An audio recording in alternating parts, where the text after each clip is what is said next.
Ada satu kata yang pertama kali Allah turunkan sebagai wahyu.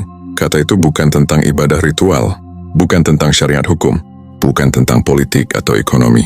Kata itu sederhana sekali, tapi isinya bisa membelah kesadaran manusia jadi dua, tetap tertidur atau bangkit terjaga. Kata itu adalah Iqra, bacalah. Dan disitulah letak keajaiban awal. Perintah membaca diberikan kepada seorang manusia yang tidak bisa baca tulis. Nabi Muhammad adalah ummi, logikanya itu mustahil. Bagaimana seseorang yang tidak bisa membaca diperintah untuk membaca? Tapi justru disitulah pesan besarnya, bahwa membaca yang dimaksud bukan sekadar mengejar huruf, tapi membuka kesadaran. Membaca artinya menghidupkan mata batin. Membaca artinya memahami tanda-tanda yang bertebaran dalam hidup. Membaca artinya belajar dari pengalaman, dari semesta, dari diri sendiri, dari orang lain, dan dari hati. Dan sampai hari ini, pesan itu tidak pernah kadaluarsa. Satu, membaca bukan sekadar tahu. Kita hidup di zaman di mana informasi menumpuk di genggaman. Satu kali scroll, puluhan kata lewat. 1 jam berselancar, ribuan gambar menembus mata. Tapi anehnya, meski kita membaca banyak hal setiap hari, hati kita tetap merasa kosong. Kenapa? Karena mata membaca tapi hati tidak pernah ikut serta. Kita membaca kata tapi tidak membaca makna. Kita membaca berita tapi tidak membaca tanda. Padahal hidup ini penuh tanda. Setiap kejadian adalah ayat terbuka. Setiap pertemuan adalah bab baru. Setiap luka adalah paragraf yang harus dituntaskan. Kalau kita hanya berhenti di permukaan, kita hanya akan sibuk mengoleksi kata tanpa pernah sampai pada makna. 2. Membaca diri sendiri. Sebelum membaca dunia, kita perlu membaca diri sendiri. Berani jujur pada diri sendiri adalah awal dari segala kebijaksanaan. Banyak orang gagal bukan karena dunia terlalu sulit, tapi karena mereka tidak pernah mengenali siapa dirinya.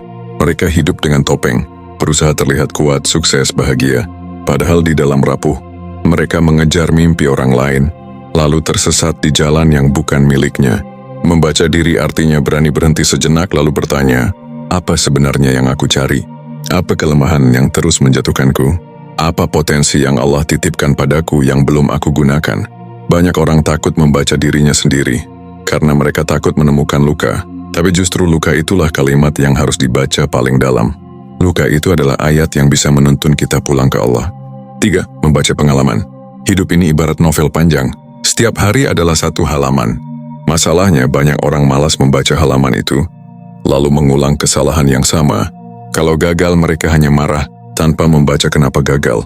Kalau sukses mereka hanya pesta, tanpa membaca kenapa berhasil. Kalau diuji mereka hanya mengeluh, tanpa membaca pesan yang Allah titipkan. Padahal setiap kejadian punya makna. Hutang misalnya.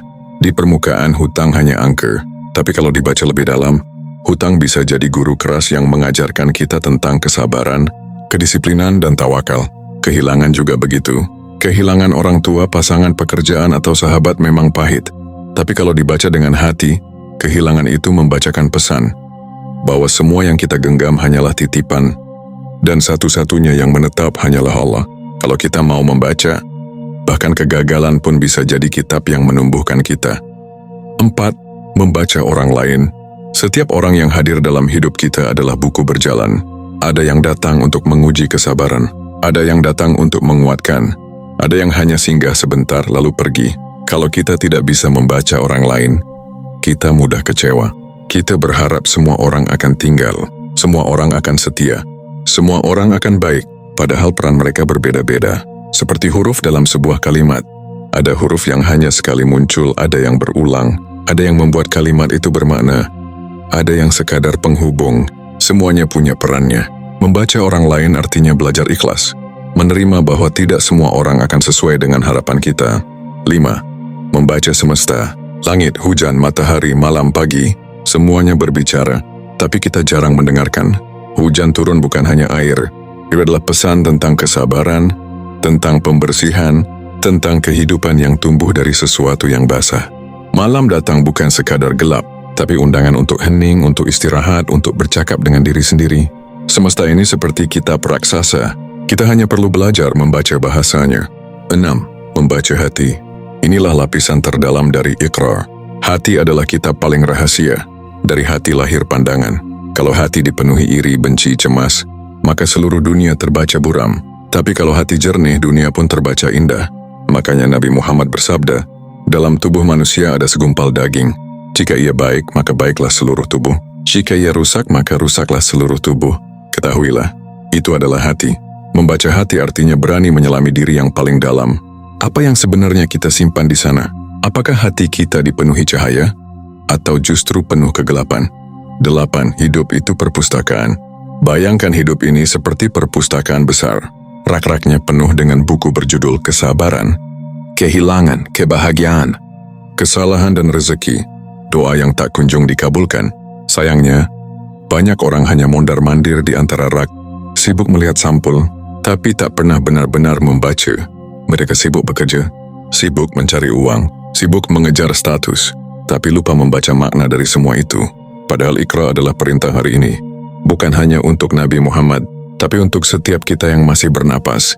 9. Membaca itu tidak selalu manis. Dan ini yang perlu kita sadari. Membaca hidup tidak selalu menghasilkan jawaban indah. Kadang yang kita baca pahit, kadang bikin kita menangis. Tapi justru itulah yang membuat kita tumbuh. Kalau kita baca ujian kita sebagai hukuman, kita akan hancur. Kalau kita baca ujian kita sebagai pelajaran, kita akan bertumbuh. Kalau kita baca hutang sebagai akhir, kita akan tenggelam. Kalau kita baca hutang sebagai guru, kita akan jadi lebih disiplin. Kalau kita baca kehilangan sebagai tragedi, kita akan patah. Kalau kita baca kehilangan sebagai pengingat, kita akan dewasa. Hidup tidak pernah berhenti memberi teks. Tinggal kita mau membaca atau menutup kitab itu. 10. Pertanyaan untuk kita semua. Sekarang aku mau tanya dengan pelan, sudahkah kamu membaca hidupmu hari ini? Atau jangan-jangan kamu hanya sibuk berlari, tanpa pernah membaca arti dari langkah-langkahmu? Kalau jawabannya belum mungkin, inilah waktunya. Tarik napas, tenangkan hati, buka matamu, dan bacalah. Karena dunia ini penuh ayat dan Allah sedang bicara lewat semuanya. Setiap tarikan napas yang kamu ambil, sebenarnya adalah ayat baru yang Allah turunkan khusus untukmu. Bukan dalam bentuk huruf, bukan dalam bentuk kitab fisik, tapi dalam bentuk kejadian, pertemuan, kehilangan, juga nikmat kecil yang sering kita sepelekan. Pertanyaannya, sudahkah kamu benar-benar membaca ayat itu? Atau selama ini kamu cuma lewat, sibuk berlari, tanpa pernah berhenti membuka maknanya? Karena bisa jadi hutang yang menjeratmu bukan sekadar angka, tapi ayat yang mengajarkan sabar dan disiplin. Bisa jadi kehilangan yang membuatmu menangis, sebenarnya ayat yang sedang mengingatkan bahwa semua hanyalah titipan, dan bisa jadi nikmat yang sering kamu abaikan. Justru ayat yang Allah turunkan untuk melunakkan hatimu. Maka aku mau tanya sama kamu dengan pelan, ayat apa yang sedang Allah bacakan lewat hidupmu hari ini? Coba tuliskan di kolom komentar. Siapa tahu kata-kata yang lahir dari hatimu bukan hanya jadi jawaban untuk dirimu, tapi juga jadi cahaya untuk orang lain yang sedang gelap dan sedang mencari arah. Dan ingatlah, selama kamu masih bisa bernapas, kamu masih bisa mulai membaca lagi. Selama hatimu masih bergetar, kamu masih bisa menyalakan cahaya lagi. Selama jiwamu masih ingin pulang, Allah selalu buka jalan. Karena setiap napas adalah undangan. Undangan untuk jadi versi terbaik dari dirimu.